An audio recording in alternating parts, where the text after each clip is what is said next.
Hello बच्चों, good morning all of you. और कैसे हैं? उम्मीद करते हैं आइए शुरू करते हैं आज का क्लास। हम लोग पढ़ेंगे प्रिज्म से प्रकाश का अपवर्तन।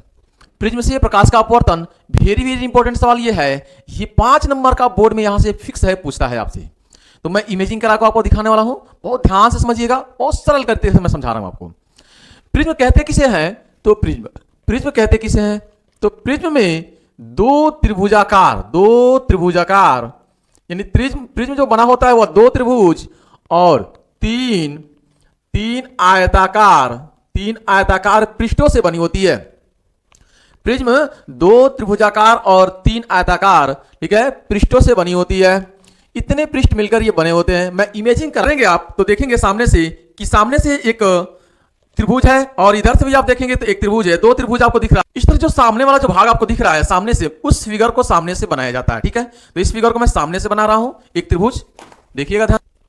तो ये इसका मुख्य परिच्छेद है, प्रिज्म का मुख्य परिच्छेद है। यह इसका मुख्य परिच्छेद है ए, बी और सी। यह प्रिज्म कोण है, कहलाता है ए। ये कहलाता है प्रिज्म कोण। इस प्रिज्म कोण के इस पृष्ठ पर, यह अपवर्तक पृष्ठ पर, ए बी अपवर्तक पृष्ठ पर एक प्रकाश की किरण हम भेजते हैं, पी क्यू। इस प्रिज्म के अंदर का अपवर्तनांक अलग है और इसके बाहर का अपवर्तनांक अलग है। बाहर इधर अपवर्तनांक है वायु, मान लीजिए ये अपवर्तनांक है वायु यानी n1, और अंदर का अपवर्तनांक है n2, ठीक है। बाहर वायु है तो विरल माध्यम है और अंदर n2 है, अंदर कांच है तो ये सघन माध्यम है। तो जब विरल माध्यम से सघन माध्यम में जाएगी, जब प्रकाश की किरण विरल से सघन में जाएगी तो क्या होगा? प्रकाश का अपवर्तन होगा। तो एक हम अविलंब खींचेंगे यहां पे, इस पृष्ठ के लंबवत अविलंब ऐसे आएगा, एकदम लंब ऐसे आएगा, यानी ऐसे एक पृष्ठ, ऐसा एक अविलंब आप खींचेंगे, ठीक है। ये अविलंब है, ये अविलंब है, ठीक। ये क्या है? अविलंब आपके पास है। ये पूरा का पूरा एंगल कितना बनाएगा? 90 का बनाएगा अविलंब। अविलंब कितने का एंगल बनाता है? 90 का। तो ये 90 बनेगा यहां पे, ठीक। ये पूरा का पूरा कितना होगा? 90 होगा। इसको मान लीजिए n, ठीक है, और इसको मान लेते हैं e। अब ये प्रकाश किरण सीधी जा रही थी, लेकिन सीधी नहीं जाएगी भाई, विरल से सघन में जाएगी तो सीधे ना जाकर अविलंब की ओर झुकेगी, अविलंब की ओर। अविलंब ये है तो इसकी ओर झुकेगी, इस डायरेक्शन में आएगी, यानी सीधे ना जाकर ऐसे आ जाएगी, ठीक है। ये हो जाएगा, मान लीजिए बिंदु R है। पुनः यह सघन से फिर विरल में जाएगी, यानी दूसरा माध्यम फिर मिलेगा, तो इस पृष्ठ से भी, इस अपवर्तक पृष्ठ से भी इसका अपवर्तन होगा, ठीक है। तो यहां पे भी एक अविलंब आप खींचेंगे सीधे 90 का, एकदम इस लंबवत रहेगा 90 का, ठीक है। तो ये होगा अविलंब आपके पास, ठीक। ये पूरा का पूरा 90 बनेगा यहां पे। और अब क्या होगा? अब फिर सघन से विरल में जब जाएगी, सघन से जब विरल में जाएगी तब क्या होगा? फिर अपवर्तन होगा। सघन से विरल में जाएगी तो अविलंब से दूर हटती है, तो अविलंब है ये, अविलंब है ये आपके पास, ये है, और प्रकाश की किरण ये जा रही है, ऐसे प्रकाश की किरण ये जा रही है, तो अविलंब से सीधे ना जाकर दूर हटेगी, तो नीचे आएगी। ये सीधे ना जाकर दूर हटेगी, नीचे की तरफ जाएगी, नीचे की तरफ डाउन होगी, तो सीधे ना जाकर कुछ ऐसे निकल जाएगी। अविलंब से दूर हटेगी, ये मान लीजिए आपके पास S है। तो इस तरह से PQRS यह इसका डायरेक्शन है किरण का। अब इस PQ आपतित किरण को आगे की तरफ हम बढ़ाएंगे, जब आगे की तरफ बढ़ाएंगे, और निर्गत जो किरण है, ये निर्गत किरण कहेंगे इसे, हम इसे कहेंगे निर्गत किरण। इसको पीछे की तरफ बढ़ाएंगे तो ये जहां मिलेगा इसको कहते हैं विचलन कोण। इसको हम लोग डेल से दर्शाते हैं, ठीक है। यहां पे PQ क्या है? PQ क्या है? आपतित किरण है। ये कैसी किरण है? आपतित है, आपतित किरण है, ठीक है। और ये कैसी किरण है? अपवर्तित किरण है। और ये निर्गत किरण है, यह है निर्गत किरण, ठीक है। इसकी व्याख्या आप देखकर फिगर से ही लिख सकते हैं, मैं प्रूफ कर रहा हूं सीधा। तो यहां पर आप देखेंगे ए, क्यू, ई और आर, यह चक्रीय चतुर्भुज है और चतुर्भुज के चारों कोणों का मान होता है 360, ठीक है। यानी कोण ए, ठीक है, कोण ए प्लस का कोण क्यू को लिखेंगे ए क्यू ई प्लस का कोण ए क्यू ई प्लस इस कोण ई को लिखेंगे हम, ठीक है, कोण ई प्लस इस आर को लिखेंगे ए आर ई, कोण ए आर ई बराबर कितना 360, सही है। अब कोण ए प्लस का ए क्यू ई कितना है, ए क्यू ई ये पूरा का पूरा कितना है 90 है, ये पूरा का पूरा 90 है, ठीक है। ये भाई अभिलंब है, ये लंब है तो कितना बनाएगा 90 बनाएगा, तो ये पूरा 90 है तो ये हो जाएगा 90 प्लस का कोण ई प्लस का ये भी अभिलंब है तो पूरा कितना बना रहा है 90 बना रहा है, इधर भी 90 बनाएगा तो ये हो जाएगा 90 बराबर में 360। अब कोण ए प्लस का कोण ई बराबर, ध्यान से देखिए, ये 90 और 90 मिलकर 180, 180 360 में से उधर जाकर घटेगा तो होगा 180।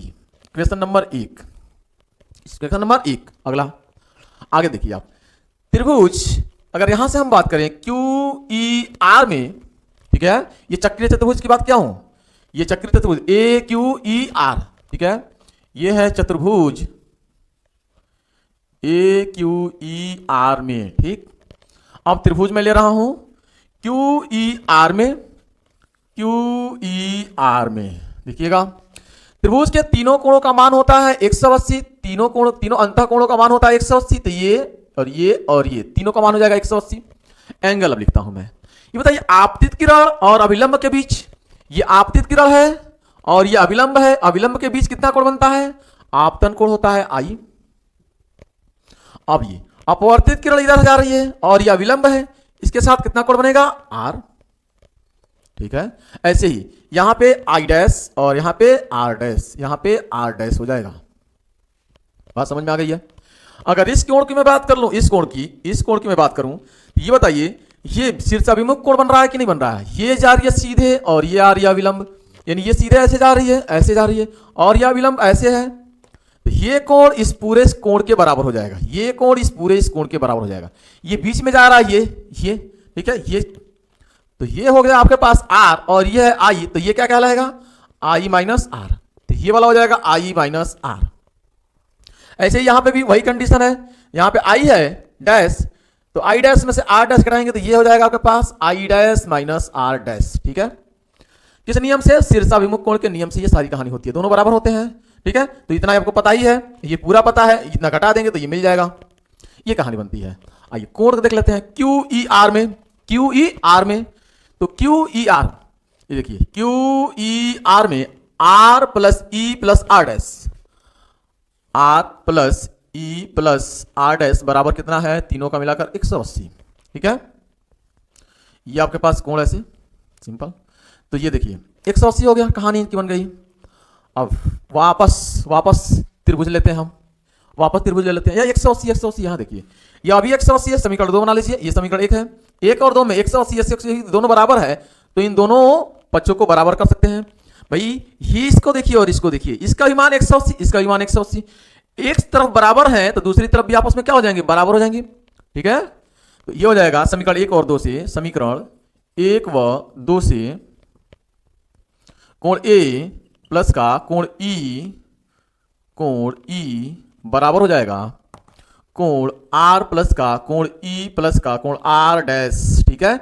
और ई से ई निपट जाएगा तो ये बचेगा कोण ए बराबर कोण आर, ठीक है, कोण आर प्लस का कोण आर डैश, ठीक है, यहां तक। अब वापस इस त्रिभुज की अगर हम बात कर ले यहां से, ठीक है, यानी इसको मैं नाम डी दे रहा हूं, तो क्यू डी आर में, त्रिभुज क्यू डी आर में देखिएगा ज्योमेट्री, त्रिभुज के तीनों कोणों का मान कितना होता है 180 होता है, ठीक। लेकिन यहां पे एक बहिष्कोण है, बहिष्कोण समझते ही है। अगर ये कोई त्रिभुज हमारे पास है और इसके दो कोणों का मान हमें पता है, तो ये बाहरी वाला जो कोण होगा इसे बहिष्कोण कहते हैं, ठीक है। अगर ये 1 नंबर ये 2 नंबर है, ठीक है, तो ये दोनों ये कितना हो जाएगा इसके बराबर, ये मान लीजिए x है, तो ये 1 + 2 किसके बराबर, x के बराबर, यानी कोण x के बराबर क्या होगा 1 + 2, इस कोण के बराबर हो जाएगा इन दोनों कोणों का योग, ठीक है, यानी कोण x के बराबर हो जाएगा कोण 1 प्लस का कोण 2, इन दोनों का योग इसके बराबर। ऐसे ही बहिष्कोण यहाँ पे है, ये कोण और ये कोण, इन दोनों का बहिष्कोण ये है आपके पास, तो ये हो जाएगा डेल बराबर आई माइनस आर प्लस का I dash minus R dash, ठीक है, बात समझ में आ रही है। अब डेल बराबर हो जाएगा आई और आई डैश मिलकर, तो आई प्लस का आई डैश, ठीक है, और minus R minus R minus R dash, ये हो जाएगा माइनस आर और माइनस आर डैश, ठीक है। इन दोनों में से माइनस कॉमन लेंगे, माइनस अगर कॉमन ले लेंगे तो ये बन जाएगा प्लस, ठीक है, ये बन जाएगा प्लस। अब यहां से ध्यान से देखना आपको है, ये एडवांस थोड़ा सा है, मैं इसको रफ कर दे रहा हूं। आगे आगे की कहानी ये है कि आई, ठीक है, ये आई जो है, आई पर निर्भर कौन कर रहा है, डेल कर रहा है, ये है डेल, ठीक है, ये है विचलन कोण कर रहा है। तो इन दोनों के बीच में अगर आप ग्राफ बनाते हैं, ठीक है, तो एक्सपेरिमेंटल ये देखा गया है, प्रयोगों द्वारा ये देखा गया है, ठीक है, कि इस तरह से ग्राफ बनेगा, यानी इसका मान न्यूनतम आएगा उस कंडीशन में, ठीक है, ये न्यूनतम आएगा उस कंडीशन में ये हो जाए आई, ठीक है। इस कंडीशन में डेल जो हो जाएगा वह डेल एम के बराबर हो जाएगा, ठीक है, डेल जो हो जाएगा वह डेल एम के बराबर हो जाएगा, और आई और आई डैश आपस में बराबर हो जाएंगे, आई बराबर हो जाएगा आई डैश के, ठीक है, और आर जो हो जाएगा वह आर डैश के बराबर हो जाएगा, ठीक। तो अल्पतम विचलन की स्थिति में, अल्पतम विचलन की स्थिति में जो डेल होगा वह क्या हो जाएगा, डेल एम के बराबर हो जाएगा, ठीक। जो आई है वह आई डैश के बराबर हो जाएगा, जो आर है वह आर डैश के बराबर हो जाएगा। तब पूरी कहानी क्या बनेगी, ध्यान से देखिए, मैं इसको मिटा दे रहा हूं थोड़ा।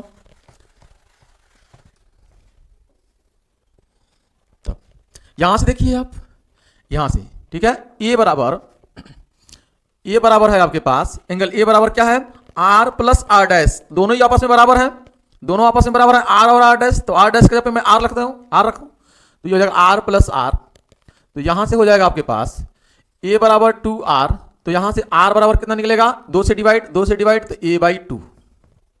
यहां से देखिए डेल, ये डेल क्या हो जाएगा, डेल m, तो ये हो जाएगा डेल m बराबर i प्लस आई डैश, तो i प्लस आई डैश किसके बराबर हो गया, i के, तो ये भी i हो जाएगा, minus r plus R dash किसके बराबर, r के ही बराबर, तो ये हो जाएगा r, ठीक है। तो ये हो जाएगा इंप्लाइड है डेल m बराबर हो जाएगा आपके पास i प्लस आई मिलके 2i माइनस 2r, तो यहां से डेल m बराबर हो जाएगा आपके पास 2i माइनस 2r के जगह पे आप रख सकते हैं a, 2r के जगह पे a रख लीजिए a, तो यहां पे हो जाएगा a, तो ये हो जाएगा a, ठीक है। तो a इधर आएगा, अगर a इस साइड लाऊं तो मैं कहूंगा यहां से a इधर लाऊं तो मैं कहूंगा डेल m प्लस का a बराबर में 2i, तो यहां से i बराबर कितना हो जाएगा, i बराबर हो जाएगा डेल m प्लस का a/2।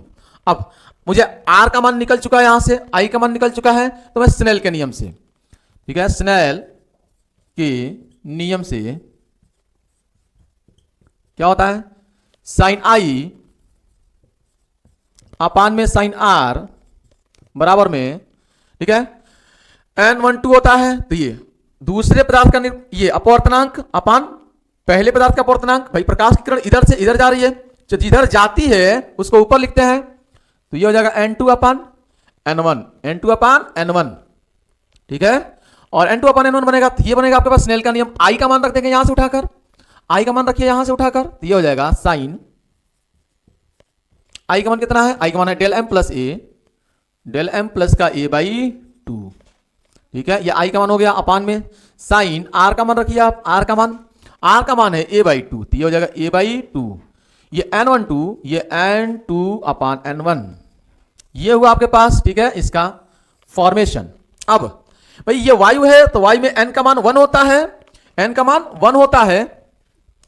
कितना होता है, 1 होता है, तो मैं लिखता हूं, ठीक है, यहां वायु में है n बराबर कितना 1, ठीक है, और ये कांच है, कांच के अंदर n2 जो है वह n के बराबर हो जाए, और n2 बराबर कितना हो जाए, n हो जाए, तब क्या बनेगा, n1 बराबर 1, तो यहां पे 1 रख दीजिए, और n2 बराबर n, तो यहां पे n रख दीजिए, तब क्या, आइए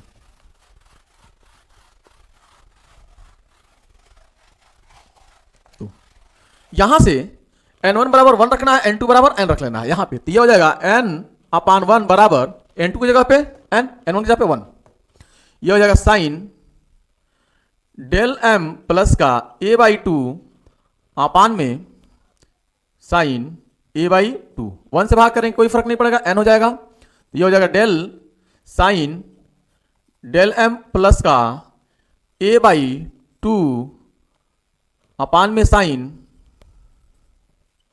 ए बाई टू। तो ये हुआ आपके पास फॉर्मूला, ये हुआ आपके पास अपवर्तनांक का फॉर्मूला।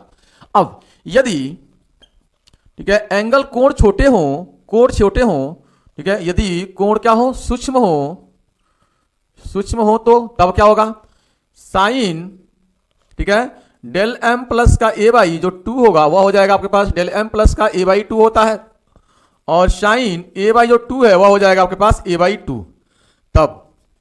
तब एन बराबर हो जाएगा आपके पास डेल एम प्लस का ए बाई 2 और पूरे के बट्टे में ठीक है ए बाई 2, ये इसमें गुणा हो जाएगा। तो एन इंटू ए बाई 2 बराबर में ये हो जाएगा डेल एम प्लस का ए बाई 2, नीचे 2 से 2 खत्म हो जाएगा।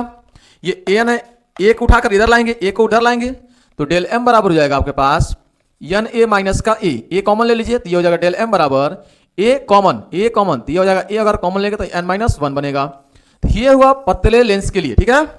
अगर पतला रहे उस कंडीशन में, यानी सूक्ष्म कोण रहे उस कंडीशन में इसका फॉर्मेशन ये आएगा। ये रहा पूरा का पूरा आपके पास आज का लेक्चर। 5 नंबर फिक्स है, यहां से आने ही आने हैं। मैं वही क्वेश्चन करा रहा हूं जो पेपर में इंपॉर्टेंट है, आना ही आना है, पेपर में फोड़ कराना है, ठीक है, जबरदस्त। अगर किसी प्रकार का कोई डाउट हो तो आप कमेंट बॉक्स में कमेंट करके जरूर बताएं।